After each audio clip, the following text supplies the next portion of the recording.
Hi, everybody. Thank you so much for being here for our webinar, Marketing Your School on a Shoestring Budget, Smart Scalable Strategies that Drive Enrollment Without a Big Spend. If you haven't already, and it looks like everyone is, please introduce yourselves in the chat. And speaking of introductions, my name is Suzanne Podhurst. I'm Head of Content Strategy here at Niche, and I'll be moderating today's webinar. And I am thrilled to welcome marketing powerhouse Brett Rudy, who is the Chief Marketing and Communications Officer at Austin Prep in Reading, Massachusetts, where there will be snow. And he also happens to be one of the most innovative and prolific people I have ever met. Truly, you'll see. And I'm really excited for today's conversation. So I'm talking a little fast because we've got a lot to cover. So before I turn it over to you, Brett, I just would like to direct folks to two polls that are currently open, asking about the grade levels at your schools and also about where marketing lives at your schools. And what we'll do is we'll show the aggregate responses in a moment, just so that we can tailor the discussion as we go. So I'm going to give those one moment. So the level of education at your schools, here's what we've got so far. It looks like folks are still, looks like we've got representation across the board. And then our next question is, does your school have an official marketing and comms department, or are there people with other roles who are doing marketing? So let's see what folks say there. Oh, wow. So it looks like most of the schools represented here do have an official marketing and comms department. That's very cool. So now, without further ado, now that we're introducing ourselves, I'm going to turn the mic over to Brett Rudy. Please introduce yourself. Tell us a little bit about Austin Prep and your role there. Sure. Hello, everybody. Thanks for joining. My name is Brett Rudy. I am responsible for marketing and communications at Austin Prep. Real quick background. Prior to joining Austin Prep, I spent the majority of my career in the advertising world. I started off doing general advertising with brands such as Toys R Us and Reynolds Wrap, doing TV commercials. And then I was building web pages for companies like Neiman Marcus. And eventually I moved over to the client side. And for the last 10 years or so, I've been in the education space, working with high school students and collegiate students on helping them to advance to the next level of their education. And I joined Austin Prep this school year and am trying to get them to incorporate business best practices into their marketing communications and their strategy. Prior to me joining Austin Prep, we had a communications department, but we didn't have a growth marketing department. And I'll talk a little bit about the difference between those two things. But at Austin Prep, or at any school for that matter, the way we grow revenue is primarily from two ways. Primarily, you're either getting people to enroll in your school and you're bringing in money from enrollment. You're getting new students to join the school and you're getting existing students to come back, and also through development, getting people to make donations to the school, whether it's alumni giving gifts, existing families giving gifts, or faculty and staff making donations. For the purpose of today's meeting, we're going to be talking specifically on how you can optimize your enrollment. So, why marketing matters in enrollment. So I think of marketing a little bit differently than a lot of other people in the education space. I think of school as a business. I know that we're an educational institution and we're here to teach our students and make them smart and prepare them for the outside world.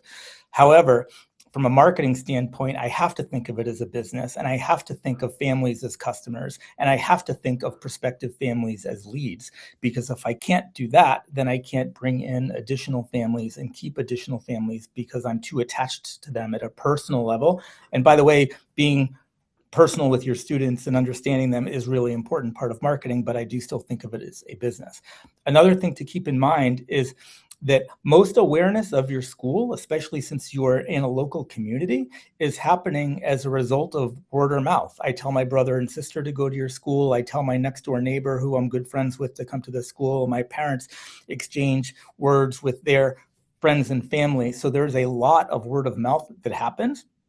But what's really important to know is that brand perception happens long before you ever get somebody scheduled for a tour to come to your school. So if you're looking at your database and you know that you have 100 people coming for a tour in the next month, well, those are people who already know about your school and who already have an understanding about your school. They must, because they already decided to come on a tour here. The challenge can be changing brand perception of people who might not be aware of your school, or the people who aren't going on tours. How do you get incremental people like that to be interested in your school and come? And the other thing that's, back Oh, real quick.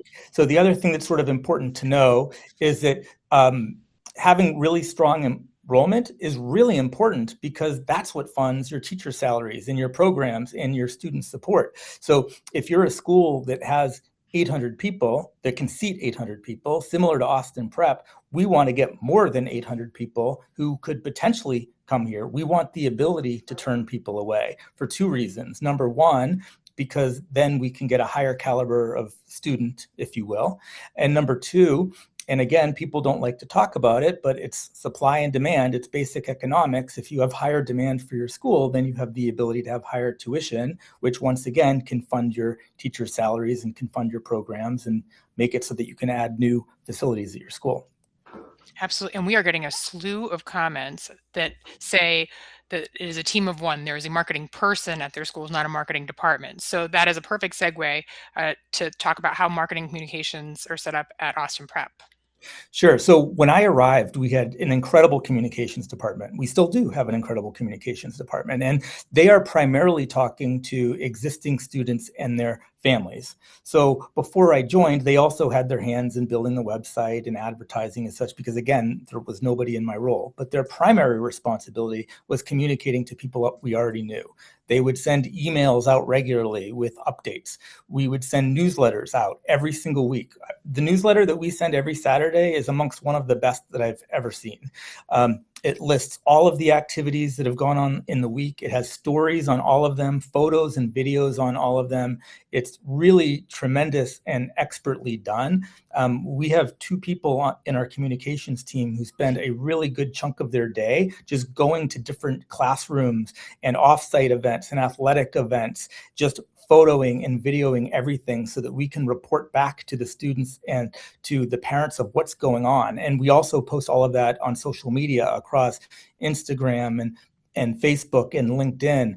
And you might say, well, why are you investing so heavily in students that you already know? And that's because retention is just so important. You need to let the families that you're working with know that their students are in good hands, their students are doing exciting things, and you need to continuously enforce that, because the sixth grader that you have this year, we're hoping that they become the seventh grader next year and they don't go to another school. So we need to continue to give those students and their families a wonderful experience. The flip side onto growth marketing is that we need to make sure that at the same time, we're finding ways to bring new families into our pipeline. Because if we can't get new people to come in, then we're relying on the students that we have to continue to come back. And as you have fall off, you're going to lose students. And as you're trying to bring in new sixth grade students, if your school starts with sixth grade, or if you're trying to bring in new ninth graders in, you need to create awareness of your brand and interest in your brand for those new people to come in. And we primarily do that through terms that many of you have heard, because I've seen a lot of you are in marketing, through inbound marketing, which is essentially when people are looking for you, and they can look for you through search for content they find online, through your website, through social media, or outbound marketing, meaning where I, as a brand, as a school, goes out and tries to reach people where they are by doing paid search, or by doing PR, or by sending them emails, or sending them direct mail, or doing partnerships like we have with Niche right now. So we're going to be focusing today on growth marketing. That's perfect. And you talked a lot about sharing all of the activities of the Austin Prep community on the previous slide, and then you had shared Austin Prep's mission. So how does that mission itself help with marketing? Yeah, so I think when you're talking about mission, it's important that you are very succinct and have a clear mission, that you very clearly understand what it is, and that you reinforce that mission across all of your touch points. And if there is any marketing that you're putting out there that doesn't map to your mission, then it's the wrong communication to put out there. And sometimes, especially at schools where there might be one person who's doing marketing, or where it might be being done by somebody who's outside of the marketing department. Everybody has their own ideas of what marketing is. Everybody thinks that marketing is easy because they've seen advertisements their entire life. So if I've seen an ad for Coca-Cola, surely I can do an ad, surely I can do marketing, surely I can write this. And what you find is that people are coming at things in their own way. But when you have a centralized marketing group, one of the things that you can make sure is that every message that goes out stays consistent with what your mission is. Because if just one piece goes out that is not consistent with your mission, somebody might say, well, big deal, it's just one piece. It went out to 50 people, who cares? But then all of a sudden you're doing something else that goes out to another 100 people, and something that you put on one of your web pages. It's just really important that you reinforce your mission at every touch point to just continually strengthen your brand.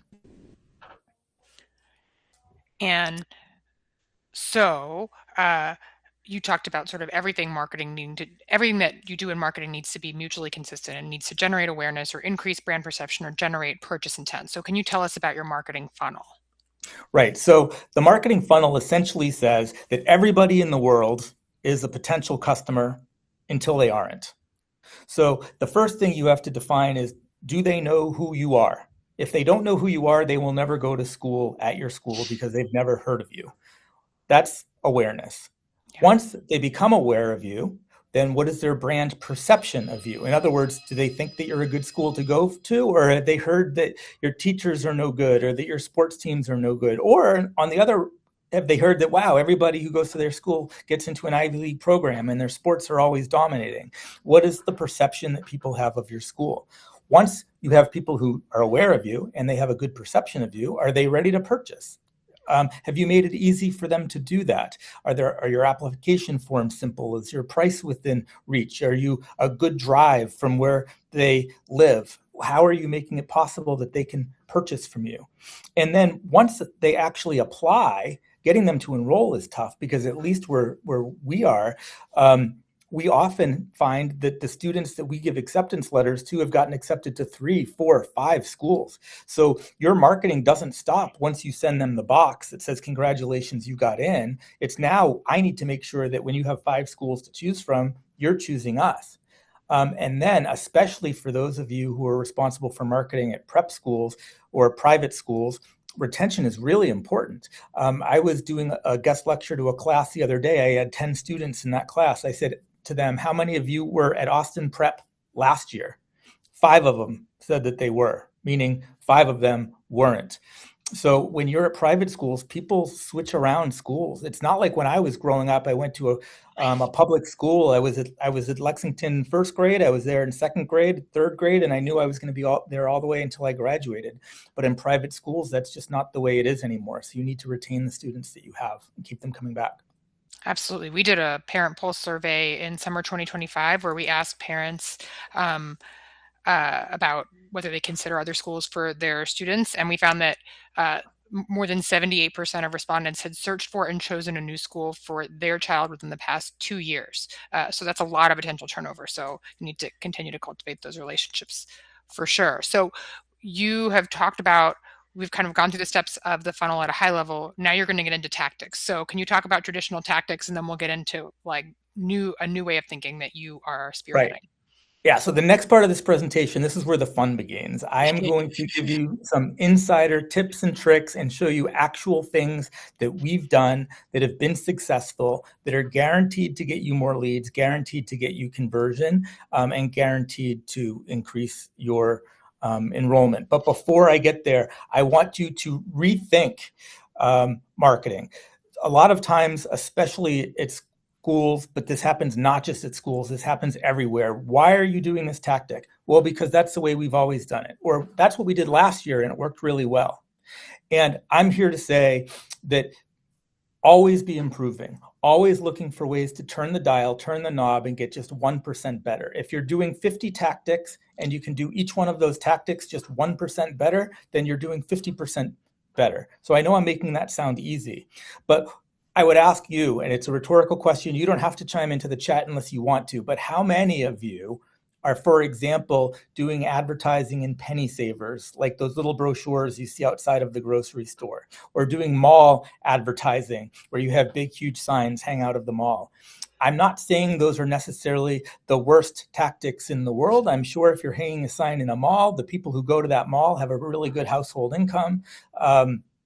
But in today's world, especially where you're digital, you have really much more incredible ways to do one-on-one marketing and reach people directly instead of posting something in front of Babies R Us, hoping somebody opens up the penny saver, grabs your flyer, and actually reads that free material. Now, I know it can be tough as a school because if one of the penny savers has like Catholic School Month and it's listing 100 schools and you're the only school that's not in it, people are going to say, well, why are you the only one not in it? So sometimes it can be difficult to get out of those things. But if you're spending 10 grand to be in a penny saver and another 25,000 to be spent on a mall, man, imagine the other ways you can spend that money. One more thing real quick. It's not on the slide. I didn't do a slide of it, but I think it's worth talking about. As a rule, most brands in the world at large, not just in the schools, are spending on average about 10% of their revenue on marketing. 10%. The range is around between 5 and 10%. But the schools at Austin Prep, for example, our communications budget is less than 1% of our revenue. If you add our marketing budget, our admissions budget, and our development budget all together, because I'm kind of doing marketing for all three of those groups, I'm still only spending about 2% of our revenue on marketing. And that's kind of why we're here, to figure out how we can make our marketing stretch further and how we can survive on a shoestring budget. And the next pages that follow, chock full of ideas. I'm going to be moving quick, take notes. We're also recording this, so you can rewatch it. You can rewatch it at like 0.5x if you'd like. Perfect. Yeah. So what this slide here shows, and I'm not going to spend a lot of time in it because the next pages dive into each one of these things, but within awareness, within brand perception, within purchase intent, enrollment, and retention, each of these areas that I showed, there are specific marketing tactics that you can do at each stage that will help move your business. This isn't a perfect chart because there are some things that you can do in awareness that, hey, you can also do SEO for purchase intent, can you? And I'm like, of course you can. But primarily, there are certain tactics that work best for each stage in the funnel. So for instance, if I want somebody to be aware of my brand, well, when they're doing a search for schools near me, you better show up. If you want somebody to have a good brand perception of your school, you better have some good articles on the internet about how wonderful the student experience is. If you want people to purchase from your school, the ability to go through the form process has to be brilliant. Your ability to have testimonials from your students needs to be just awesome. And by the way, I continue to reinforce great and excellent and awesome. The reason why I say all those things is because good is not good enough. Right. When was the last time you went to a restaurant and it was good and you referred it to everybody? You didn't. If it was great, you're like, you got to go here. It's awesome. So you really need to be excellent at what you do. But the pro tip here, almost every single tactic that I'm going to show you, with the exception of paid ads, because the word paid is in its name, with the exception of that, almost all of these tactics are 100% free. You just need human beings to do them, which is your marketing team. Sometimes your marketing team of one, but sometimes you're a marketing team of one. So let's talk about that top of funnel. So what can schools do for free or cheap to build awareness right at the top of the funnel? All right. So first and foremost, you have to be there on search. Families are searching by their towns, by their school types, by their locations, by their grades, and by their interests. And Google is always on. Some people are searching at 11 o'clock at night. Some people are searching at 6 in the morning. Some people are on the weekends. It's always on. But you need to be visible no matter what anybody is searching for. And the way in which you come visible in those areas, I'll talk on the next slide. So flip through, please. But before I get there, what's really important to understand here, and a lot of people don't know this, a lot of people think, oh, I made Google. Making Google isn't good enough at all. If you are on the first page on Google, but you're in the number 10 spot in comparison to somebody who's on the number 1 spot, The person on the number one spot on that first page is going to get 13 times more clicks. 13 times. If I'm in the number one spot and you're in the number two spot, I'm going to get twice as many clicks. So think about that.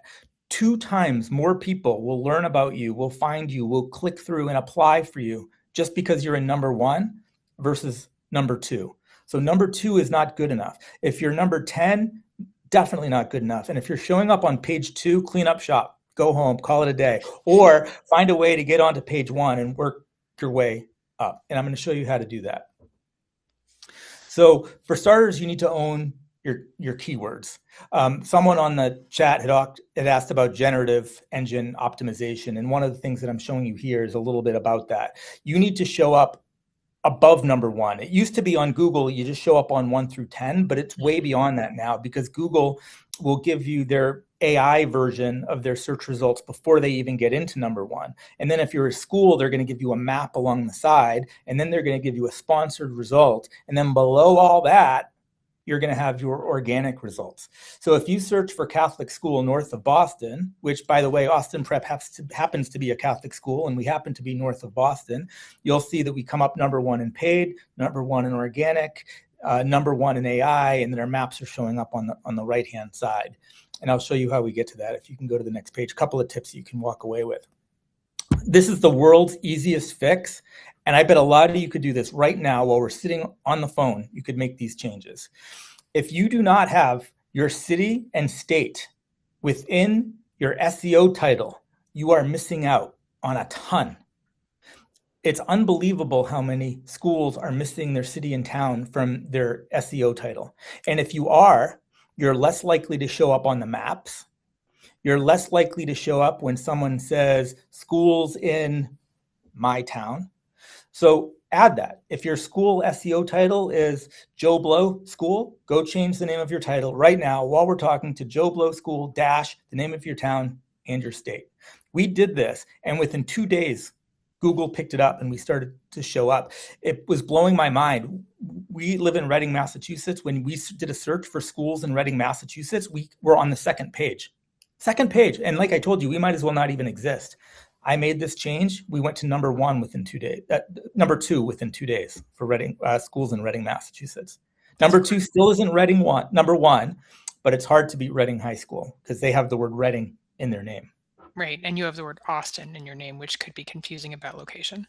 Right. I saw somebody just posted in the chat, do we edit our SEO title from the back end of our website in WordPress?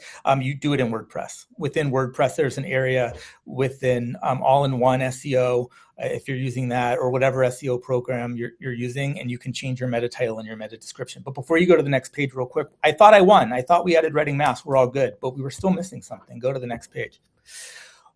Our SEO description said Austin Prep, an independent Augustinian Catholic school in Reading, Mass, just north of Boston, serving young men and women in grades 6 through 12. Well, what was the problem here? Nobody's Googling schools for young men.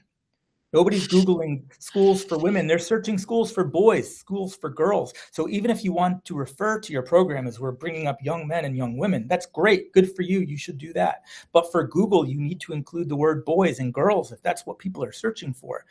In our original SEO description, we didn't have the word private. We didn't have middle school. We didn't have high school. We refer to our high school internally as an upper school. We call it upper school everywhere. Great, we will. We're going to continue to call it upper school everywhere, except here. Except in our SEO description, we're going to add high school. And and on our homepage, we even said our upper school, aka high school, because if we don't incorporate those keywords into our pages, people who are searching for those words will not find you, or they will find you at a lesser likelihood, because as far as Google's concerned, you're not a boys' school, you're not a girls' school, you're not a high school, because you didn't say you were. Right. So you need to incorporate those words in. Next so that's a perfect segue to talking about the body copy. Sure. So within the body copy, I wanted to say we were the best college prep school north of Boston. Okay, but are we? I don't know. Maybe we are. Maybe we are, and I like to believe that we are, but I don't know if we are. So what's a trick? What's one way that you can show up in the searches for best college prep school north of Boston? Just say, we have the strength of one of the best college prep schools north of Boston. We're often considered one of the best college prep schools north of Boston. find a clever way to incorporate that phrase in there. Because now when someone does a search for best Catholic college prep school north of Boston, I bet you'll show up. You'll start to over time. Yeah. One thing that I think might be a little overwhelming for folks is, okay, changing your meta title, changing your meta description. Folks could already have done that since you first mentioned it. But when you think about the body text on your whole website, that might feel a little more daunting. So can you provide some encouragement or some tips about how you would approach the task of getting these keywords and phrases into body copy across your website? Sure. I would say by start writing it yourself the way it should be, and then take it to whoever needs to review it as something that's already written. Somebody on our team who I respect a lot told me, bring something to the 5-yard line and then get your approval there. If you just run the idea and say, hey, I have this idea, we should incorporate best college prep school on our site, you just say that that's the idea, they'll say, well, great, how am I supposed to do that? But if you say, on this page on the site, I want to change the language from this to this, just wanted to get your approval. Once you approve it, I can go change it. Then all they have to do is say, sounds good, I'll go do it. And if you're a school, you're probably doing your website in a couple of ways. Maybe you're on Final Site, maybe you're on Veracross, maybe you're on WordPress. If you're a smaller school, maybe you're on Wix or one of the other types of sites. But a lot of this you can do on your own as a marketer. You do not have to be a coder to figure out how to do this. But I'm not going to get into the technical aspects of it today. If this is something that you do not know how to do, then we'll have to have a separate conversation on how to build a website. But also, someone had asked if you're in a small, uncommon town, will just state be okay? That's a question from Laura. What I would recommend is that you just throw in the nearest central area. So for instance, we're not in Boston, we're in Reading. It's 12 miles north of Boston. I still say north of Boston. We're in Reading because people are going to be searching for schools north of Boston, but we incorporate Reading too because some people will be searching for Reading. Next slide. Okay, great. Yes. So moving from keywords to content, how do you start to think about what to focus on? So your school does amazing things. You have lots of classes and lots of students, and there's lots of things happening every day. Turn all of that into content. You have unique programs that are happening. Turn those into newsletters. You have student stories. Turn that into social media posts. You have events and trips. Take those trips and turn them into a web page. You have faculty expertise. Have that faculty member write articles. And I'll show you examples of each of these. But I will tell you this, when you're in a business, in order to get this level of content, it's nearly impossible.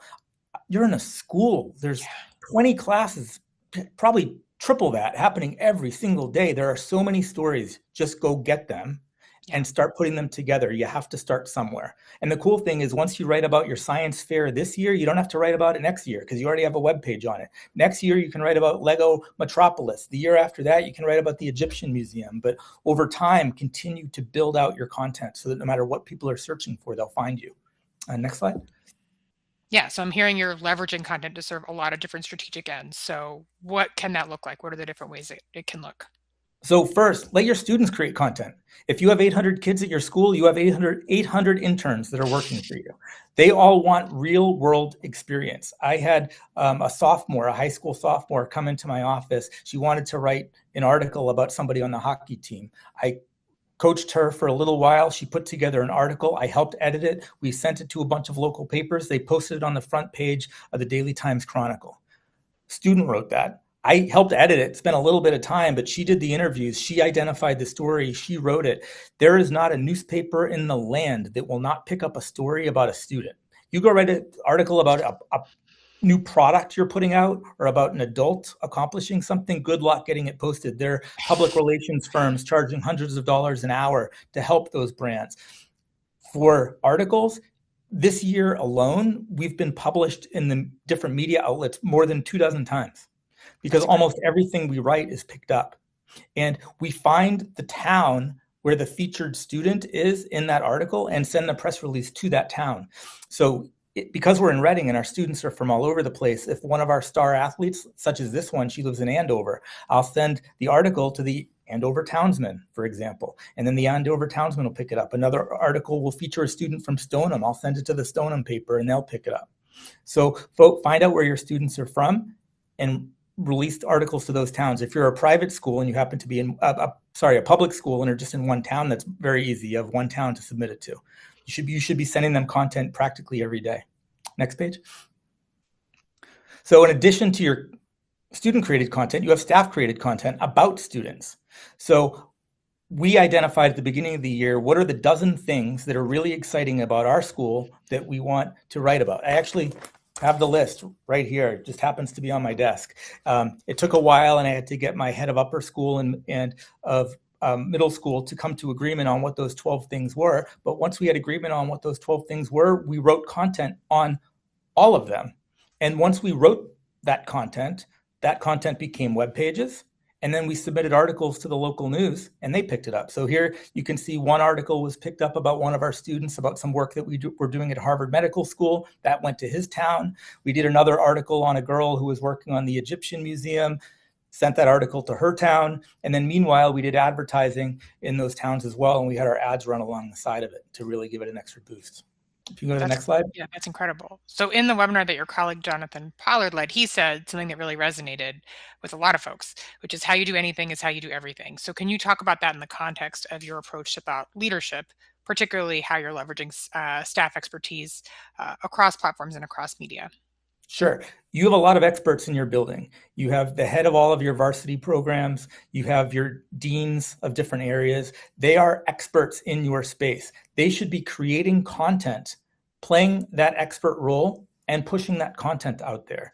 We had right here is an example of an article that was written by our varsity hockey coach on what to look for when selecting a prep school for hockey. When you search for that now, or at least when I put this slide together, we came up number one on Google for that term. So somebody who's looking for a hockey program, they see an article, it's written by the varsity head coach at Austin Prep. Well, if he's so smart that he can write an article on how to pick a school anywhere in the country about hockey, surely he's good enough for me to play at that program, and I want to go and apply there. So you leverage your experts to create content on your site and off your site. Submit those articles to different places and get them to run. That's incredible. And so what are some of the ways, it sounds like you're really looking to squeeze every ounce of juice out of every piece of content. What are some of the ways that you're doing that? Sure. Every time you create a piece of content, create a ton of content from that same thing. So this is just one example, and maybe it's not the world's best, but if you have a PDF document that you've created that you're emailing to all of your families about some program, well, turn that PDF into a web page. Turn that PDF into a press release. Turn that PDF into social media content. If you have a PDF of something that you did and it's not a beautiful web page and it's not a press release, you're just wasting time. Because the hardest part about building a web page or building a press release is creating that content initially. That's the hardest part. Everyone will tell you that. So if you've already created some content, find different ways to distribute it across all sorts of other channels. So in this example, we took a PDF on our Harvard Medical School and we turned it into a web page. You can find that web page on our site right now.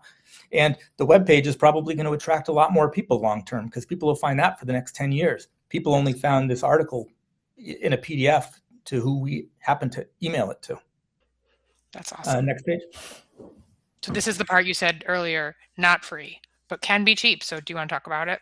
Not free, but can be cheap. It will blow your mind how many schools are not doing paid advertising.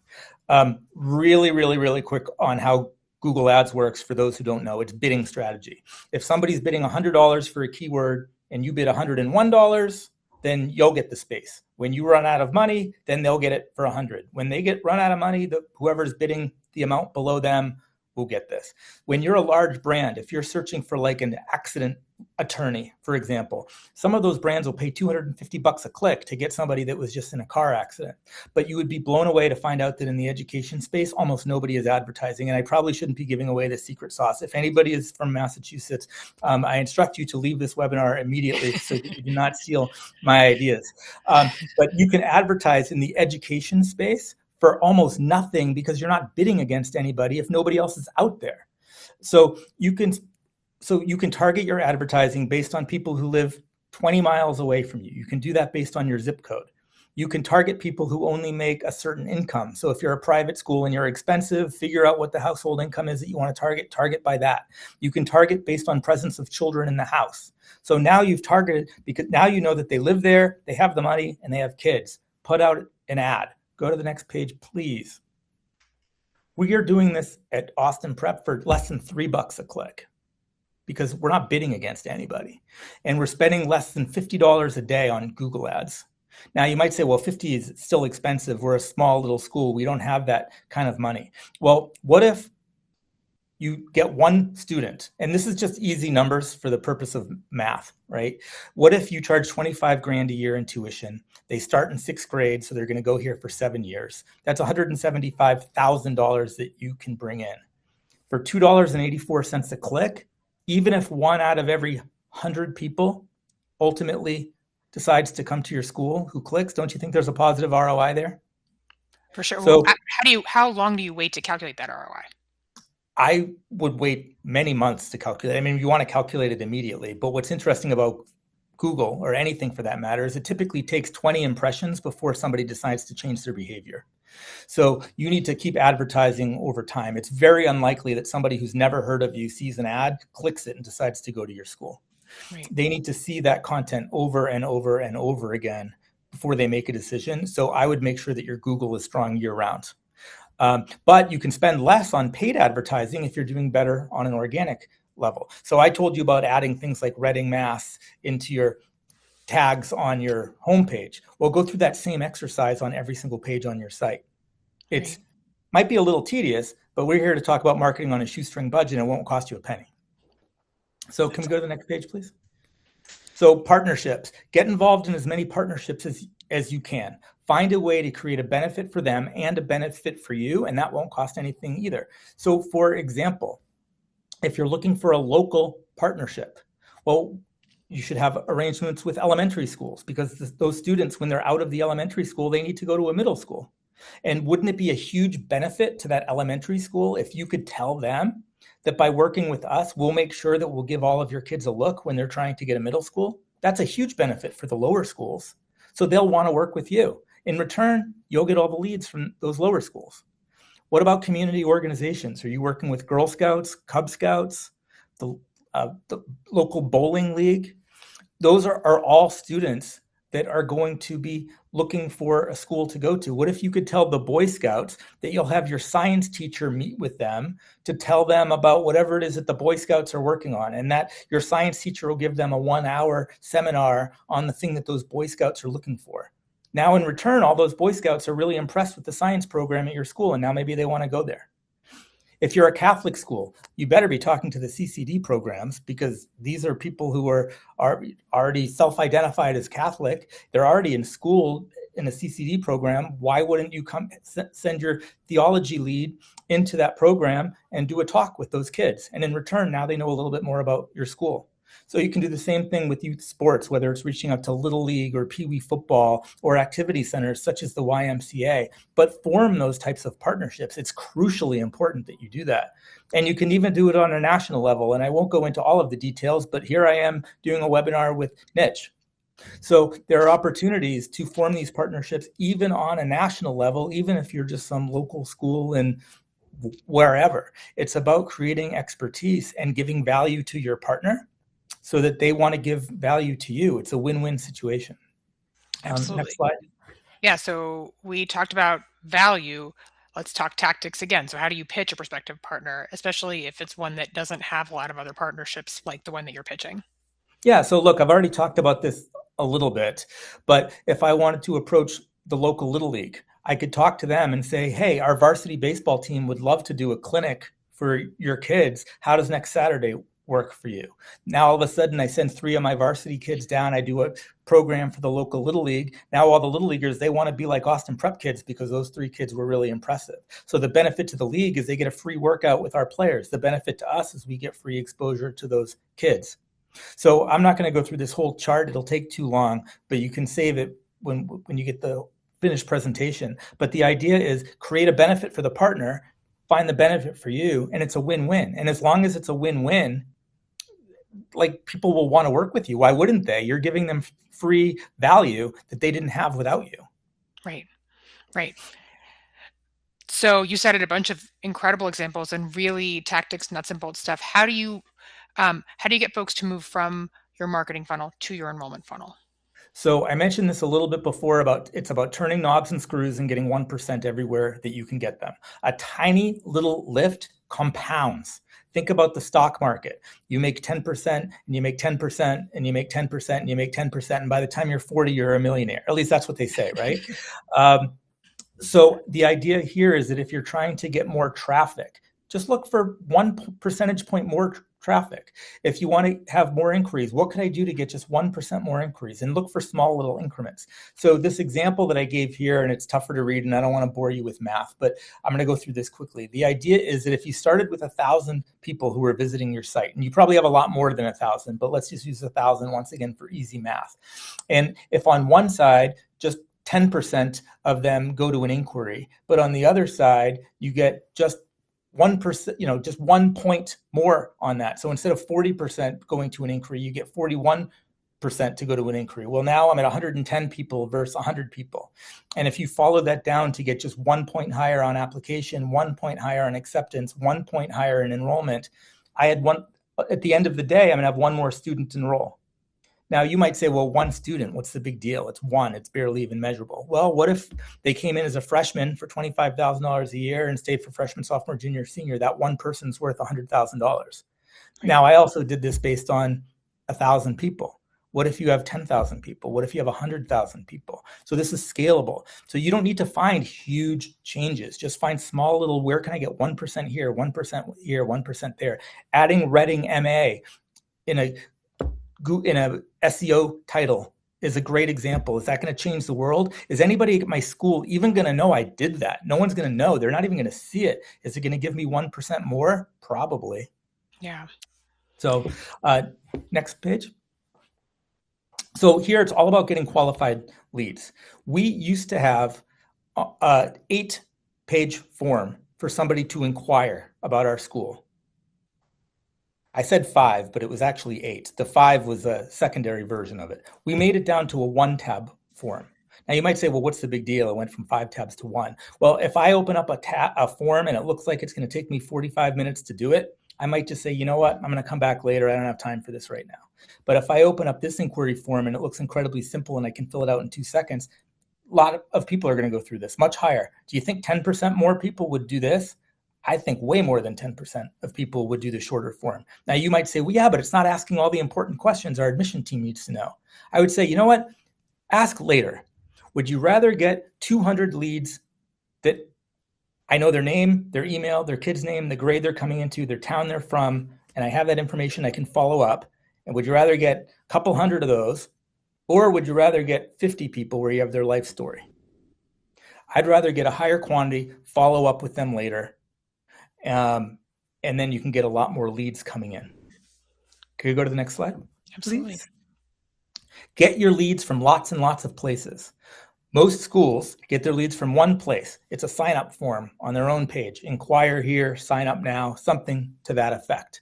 One of the neat things that we did is we partnered with our media outlets where we were doing advertising, and at the bottom of the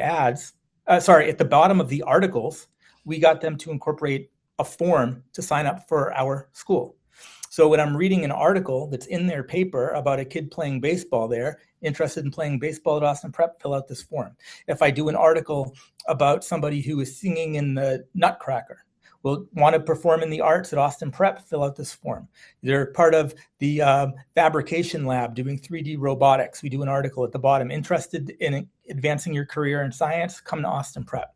Now, you might only get 1 or 2 fill outs per article per week, let's say, or per month.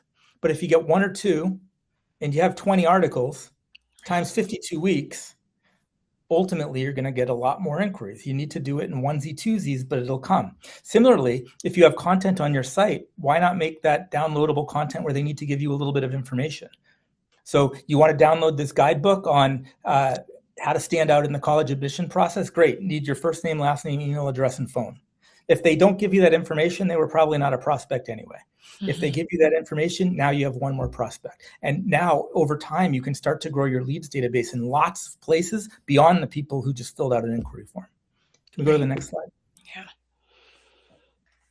So once you have these leads, you need to nurture them. Don't just say, okay, We got them. Now we hope they apply. Nurture them. As I said earlier, you need to hit somebody 20 times before they change their purchase decision. Send them direct mail. It can be a little bit pricey, but if you only have 300 people that are applying to your school in any given quarter, that's pretty cheap money to send everybody a brochure. And maybe you're the only school who does it. And now all of a sudden they think you have your act together. Send them emails regularly. SMS messaging. I mean, here's an example of an SMS message that I sent out to somebody. They responded within minutes saying that they wanted to do a tour at our school. Remarkable. If we hadn't text messaged them, I don't know, maybe they would have reached out to us at some point in the future. I don't know. But because we sent this text message, we scheduled a tour right away. Right. So take advantage of all of your channels. Next slide, please. Then you need to convert accepted students. This is incredibly important. Like I said at the beginning, a student might get into 3 schools or 5 schools, and a lot of them might have already had their decision made. Well, your job is to change their mind and make sure that they pick your school. Give them an amazing pack so that when they get it, they're incredibly impressed. We send out a gift box to all of our kids right now. And one of the things I added, this hasn't gone through yet, I'm pitching it. So if anybody on my admissions team is listening, I still want to do this next year. But we added a little mirror in the front. So when you open up the box, it says, look who just got into Austin Prep. And you can see yourself in the mirror. Yeah, it's great. The reason we didn't move forward with it is because the mirror was a little bit, House of Mirrors. It was a little spooky. It wasn't like the perfect mirror. But regardless, make their acceptance box really impressive. Make it content that they can post on social media the same way everybody posts their college acceptances on social media. Right. And when they click through to a landing page, make the landing page awesome. Our landing page, Welcome to Austin Prep, it has a great video about why coming to our school is amazing. A lot of schools, their acceptance page says, here's where you leave your deposit, need your deposit by this date. If you're applying for financial assistance, do it by this date. It's like, oh my gosh, how boring is that? I'll get to that later. But if you send me this awesome landing page and it has the videos and testimonials and pictures, like I'm excited. I want to go to this school now.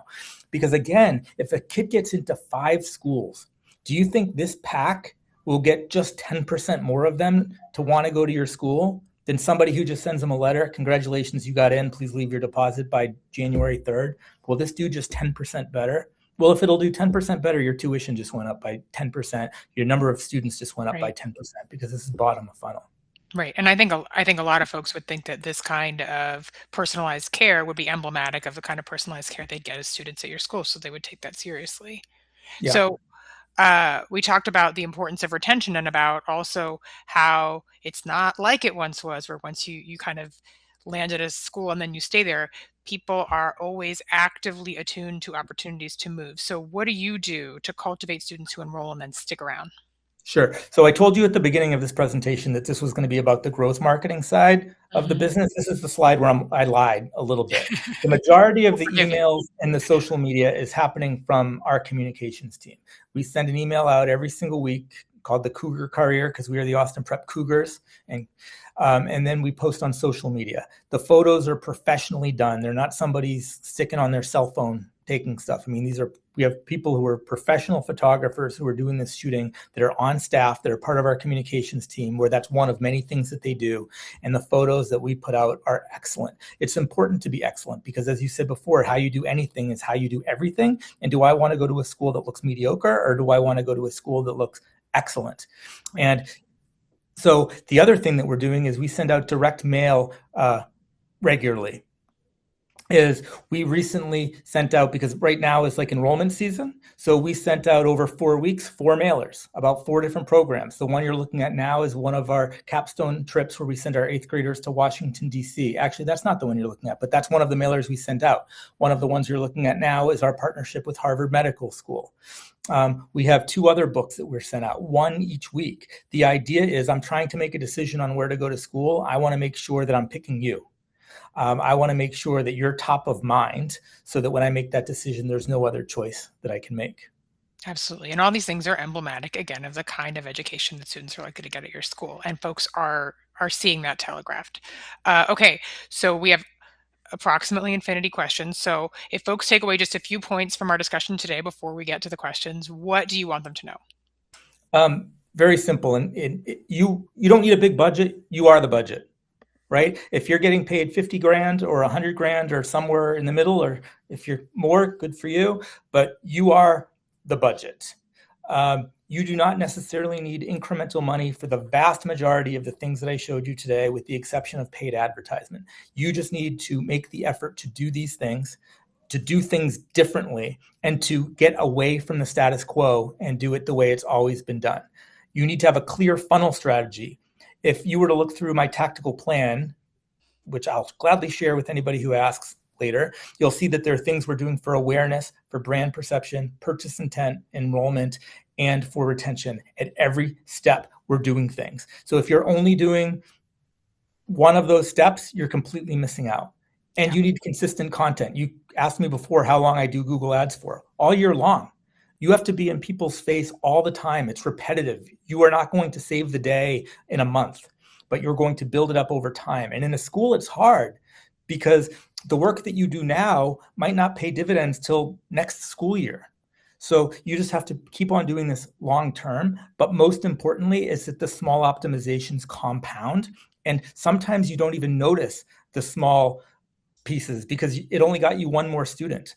But if you do 50 things that each give you one more student, you just got 50 more students. Right. So all that incremental growth that has a real impact at the end of the day. Okay, so I am going to launch one last poll. Would love if you could share your responses to that as we open up the Q&A. And what I'm going to do while we're covering questions is I'm going to put our contact info on the screen so that you can reach out afterwards if you have any additional thoughts or questions, or if you want that plan that Brett just alluded to, and then we'll continue to take questions here until the top of the hour. So so why don't I talk about the plan? That sounds like a good first question. So I'll answer that real quickly. When I first got here, I spoke with all of the stakeholders within the organization.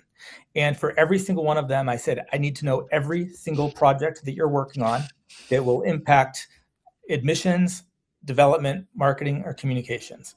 And I met with everybody and built out a full list in Excel. It's literally 200 rows. Then within every single one of those rows, I put level of effort and level of impact. And it was a scale that we created ourselves. Do we think it's going to be really hard, really easy? And do we think it's going to have a big impact or not a big impact? And based on that, we created a score. It wasn't rocket science. It was like basically A times B equals C kind of thing, to give you what your overall score was. Once you know it, a little bit more complex than that. So don't do that and then score it and wonder why you're not getting the answer you want, but it's pretty close. Then you can sort your list and it'll put on top the things that you believe are actually the most important for your business, that are going to move the needle the most. And then focus on the top 10 things on the top, and then come back a month later and do that again, and then do that again. So those 200 things will always be on your list, but you're only focusing on the top 10. So for example, when somebody says, I really need you to put together a flyer on this musical that we're doing. Well, why? Is that going to get me more students to apply here? Is it going to help me with our retention? Is it going to get me more development dollars? So level of effort, probably not that hard, probably a 1. Level of impact, also probably a 1.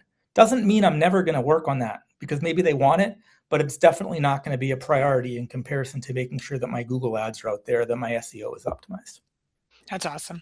We got a couple questions that were for the group, so I'm going to put them in the chat and folks can respond in the chat. One is, anyone else using eCatholic as your school's website host?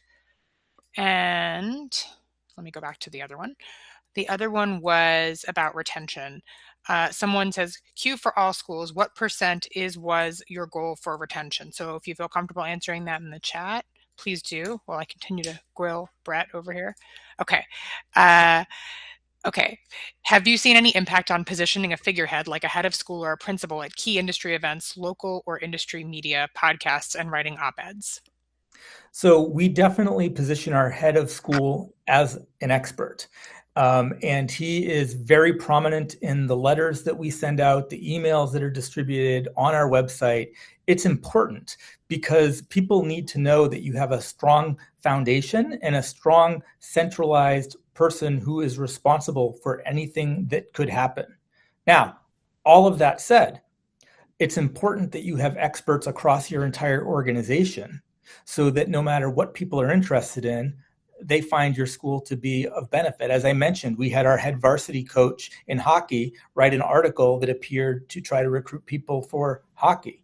We have our person who's responsible for STEM helping us with articles on the math team and on our fabrication lab and other things that we're doing. It's important to have experts across your organization so that you're not entirely putting all of your eggs in one basket. Now, that said, it's obviously important that people treat your head of school or principal or president or whatever they're called in your particular school. It's obviously important that that person is very highly respected and prominent within your organization. But that's not the only person in your organization, and you need to elevate everything that you do because you never know what it is that somebody might be interested in. Absolutely. So someone else asks, I sent press releases to many publications about major accomplishments from 2 students in sports. No reply. Any suggestions to getting through to Denver journalists? Or potentially just more broadly? Well, number one, I haven't read your article, so I can't necessarily comment on that. But one of the things that we try to do is make sure that we incorporate quotes from the students, photos of the students, and we don't typically send it as a press release, because a press release is very difficult. So remember what I said earlier about taking it to the 5-yard line. If you send a press release to the Boston Globe, they'll write an article about it. They have professional journalists and they spend all day writing articles. They'll write about your article. If you send a press release to your local community paper, they probably have one writer in the entire town, and they don't have time to take your press release and then go write an article and interview the student. We write the entire article. It is 100% polished, and we send it to that paper, quotes embedded into it, all the body copies done, all the photos are already cropped. We wrote the captions for the photos already, and we say, here's a great article for the Denver paper. It features Joey, who just got into Harvard. Here's a photo. The photo is attached in case you need that. It's all ready to go. Right. And I would say that 99% of the articles that we've submitted are picked up word for word. I'll give you another pro tip. Once those articles are posted in the media, it's now considered factual information because the media wrote about it. Once it's considered factual information, you can then quote that content and post it into your Wikipedia page, because Wikipedia only takes information that was posted in news reported outlets. You can't take your own information and post it on Wikipedia, but once it's in the news, you can put it on Wikipedia. So take that content, get it posted in articles. Once it's in an article, source the article in your Wikipedia entry, and all of a sudden your Wikipedia entry is really impressive. Because I would bet that somewhere on that first page when somebody searches for your school is your school, but then lower on that page is your Wikipedia entry, because that's where people are looking for validation. Right. So make sure your Wikipedia page is already also optimized. That's an awesome tip. And we had a similar question from someone from Boise, so I think you covered that. What should the creative on ads look like? Graphics, pictures, video? Well, it depends on where you're advertising. If you're advertising on YouTube, you probably want to start by having 7-minute shorts, because those are the pre-rolls that roll before ads. I give you, you're going to love this pro tip. This is awesome. Do a pre-roll about your school in 7 seconds, and then buy the keywords for your competitive schools. That way, when somebody is searching for a school in your area, before they watch that video, they need to watch your 7-second pre-roll. It's awesome black hat marketing. So I would definitely do video on YouTube. I am not the biggest fan of display advertising, so like banners, because I don't think people click them. They typically have like a 0.2% click rate, and most of that 0.2% are people that just have fat fingers on a mobile phone and click it by mistake. But one of the things that online banner ads really do is drive awareness. So if you can do online banner ads that have graphics incorporated, that are once again targeted to your household income, people with families and in the right zip codes, I think they can do a really great job from an awareness standpoint. That's awesome. That is very cool. I think we have time for one more question. And then, folks, if we did not get to your questions, or you have additional questions, thoughts, requests, comments, anything or everything, both of our contact info is on the screen. So please do drop us a line. We would love to hear from you. And you can also go to brettrudy.com for more on Brett. Okay, so I am a data geek, and I love tracking traffic, conversions, etc. But the whole digital universe makes this so tough. The funnel is scrambled. We hear that a lot. So many sources, long time frames, conversions. How do you track your ROI on each effort? Love that question. So that can be really hard to do in an education space because at the end of the day, there's really kind of one KPI. Did more kids go to your school or not? Whereas in a traditional business, if you're selling Coca-Cola, how many cans did we sell in January and then February and then March and then, et cetera. But in school, you're not getting signups every single month. You're getting them kind of annually. So what you almost have to do is review your inquiries every year, your applications every year, and your enrollment every year. But that's a once a year thing. So in the meantime, you just need to monitor your metrics of your individual efforts and make sure that they're improving. So for example, am I getting 10% more traffic to my website every year? Am I getting 10% more people to fill out my inquiry form every year? Am I getting 10% more people to be aware of my brand by doing awareness studies and asking people through surveys if they've heard of you? Am I getting 10% more people that are aware of you? Because Right. if all of your metrics are improving by 10%, then you're headed in the right direction. Because measuring a school where it's enrollment one time a year, it can be tricky, admittedly. And sometimes you won't get your results for a full year after. Like the work that I'm doing right now, that might not even affect next year's tuition. That Right. might affect the year after that Right. tuition. So there can be a long cycle. Be patient, but just measure everything and just be 1% better at everything you do every week. I think that's a great life motto, actually. Not just a marketing motto, but a life motto. Thank you Sure. so much, Brett, for being so generous with your time and your insights and your tactical and strategic guidance. This was amazing. I'd love to do it again. As I said, we did not get to all of the incredible questions that were submitted, so please do feel free to drop us a line afterwards, and we will be happy to respond asynchronously. All right. Thanks everybody for coming. Thank If you send any questions to me, I'll do my best to answer any that anybody sends. So feel free to send them. But do keep in mind, I do have a day job, but I'll do my best. And you're doing a lot in that day job, as we've covered. All right. Thank you so, so much. All right. Thanks, Suzanne. Have a great day. Thanks, Bye. everybody. Bye.